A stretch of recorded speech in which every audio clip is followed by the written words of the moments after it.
आज हम समानता प्लेट संधारित्र की धारिता का व्यंजक प्राप्त करेंगे। ये एक बहुत इंपॉर्टेंट क्वेश्चन है जो अक्सर बोर्ड परीक्षाओं में पूछा जाता है। तो पहले जानते हैं संधारित्र क्या है ना। तो संधारित्र एक ऐसा समायोजन होता है जिसमें किसी चालक के आकार में परिवर्तन किए बिना उस पर आवेश की पर्याप्त मात्रा संचित की जा सकती है। माना एक्स और वाई धातु की दो समतल प्लेटें, यहां पर एक प्लेट ये एक्स हो गई और दूसरी ये वाई प्लेट हो गई, जिनमें प्रत्येक का क्षेत्रफल ए मीटर स्क्वायर है, ए वर्ग मीटर है। यानी दोनों प्लेटों के क्षेत्रफल कैसे हैं? ए वर्ग मीटर है। ठीक। तथा इनके बीच की दूरी स्मॉल डी मीटर है। यहां पर ये जो दो प्लेटें दी गई हैं, इनके बीच की जो दूरी है वो है स्मॉल डी। माना प्लेट एक्स को प्लस क्यू कूलाम आवेश दिया जाता है। यहां पर ये पहली प्लेट है एक्स, इसको प्लस क्यू कूलाम आवेश दिया जाता है। तो जब इसको प्लस क्यू कूलाम आवेश दिया जाएगा तो ये पूरी प्लेट धनावेशित हो जाएगी। ठीक। अब इसके समीप ये दूसरी प्लेट रखी हुई है, तो प्रेरण के प्रभाव से इस प्लेट पर ऋणावेश आ जाएगा। अभी जो प्लेट है इसके दो पृष्ठ हैं, एक ये अंदर वाला पृष्ठ, एक बाहरी पृष्ठ, है ना। तो इसमें प्रेरण के प्रभाव से इसके बाहरी वाले पृष्ठ पर धनावेश आ जाएगा। तो ये धनावेश है ना क्या है, इसको तार के द्वारा पृथ्वी से संपर्कित कर दिया जाता है। तो आप लोग जानते हैं पृथ्वी की धारिता अनंत होती है ना। तो समस्त आवेश जो बाहरी पृष्ठ का है वो कहां चला जाएगा? पृथ्वी में चला जाएगा, है ना। क्योंकि पृथ्वी से इलेक्ट्रॉन आकर उसको उदासीन कर देंगे। अब इसका क्यों नहीं जाता? क्योंकि ये वाला जो सिरा है वो इस धन प्लेट के पास में, तो प्रेरण के प्रभाव से लगातार इस पर ऋणावेश बना रहेगा। तो यहां पर जितना धनावेश आता है उतना ही ठीक यहां पर ऋणावेश आ जाता है। यानी यहां प्लस क्यू आवेश है तो यहां पर कितना आवेश होगा? माइनस क्यू आवेश होगा। समझ गए आप लोग? तो यहां पर लिखा है संबंधित प्लेट पर माइनस क्यू आवेश हो जाएगा, है ना।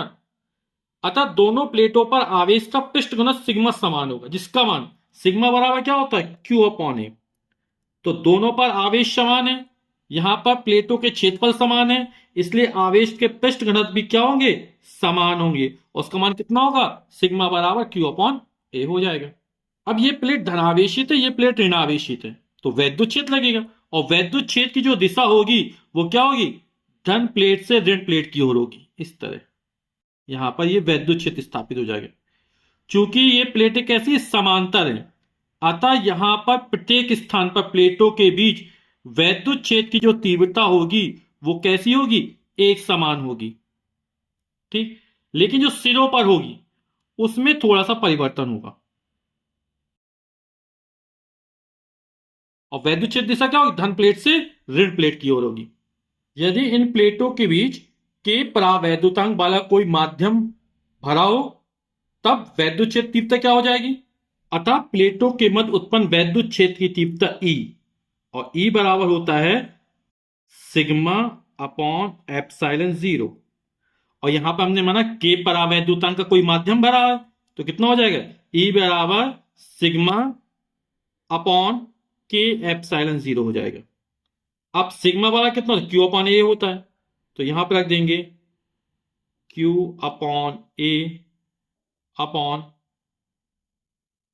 के एप्सिलॉन जीरो, तो ये हो जाएगा बटे में ए आ जाएगा, तो क्यू अपॉन के ए एप्सिलॉन जीरो हो जाएगा। ठीक है। अब हमने क्या निकाला?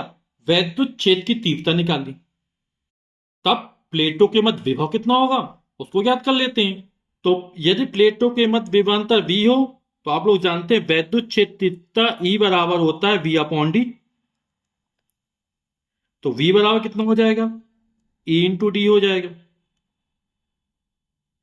E का मान हमने ज्ञात किया, D क्या है? जहां D x और y जो समांतर प्लेट इनके बीच की दूरी है। E का मान कितना हो जाएगा? Q अपॉन के A epsilon zero into D. ये हमने V का मान निकाल लिया, या इसको लिख सकते हैं क्यू डी अपॉन के ए एप्सिलॉन जीरो। ठीक, तो ये वैद्युत विभव का मान निकाला है। हम क्या निकाल लेंगे? संधारित्र की धारिता निकाल लेंगे, क्योंकि आप लोग जानते हैं संधारित्र धारिता सी वाला क्या होता है? क्यू अपॉन वी होता है। तो समांतर प्लेट संधारित्र धारिता सी बराबर क्यू अपॉन वी, मान रख देते हैं क्यू, और वी का मान अभी निकाला, ये हो जाएगा क्यू डी अपॉन के ए एप्सिलॉन जीरो। तो इसको क्यू अपॉन वन मान सकते हैं। तो ये बटे के नीचे बटा, ये संख्या पलटेगी ऊपर जाएगा, गुणा हो जाएगा।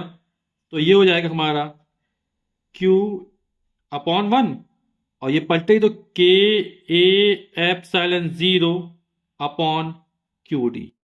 क्यू से क्यू कैंसिल, तो समानता प्लेट संधारित्र की धारिता का व्यंजक निकाल आया के A epsilon zero upon D.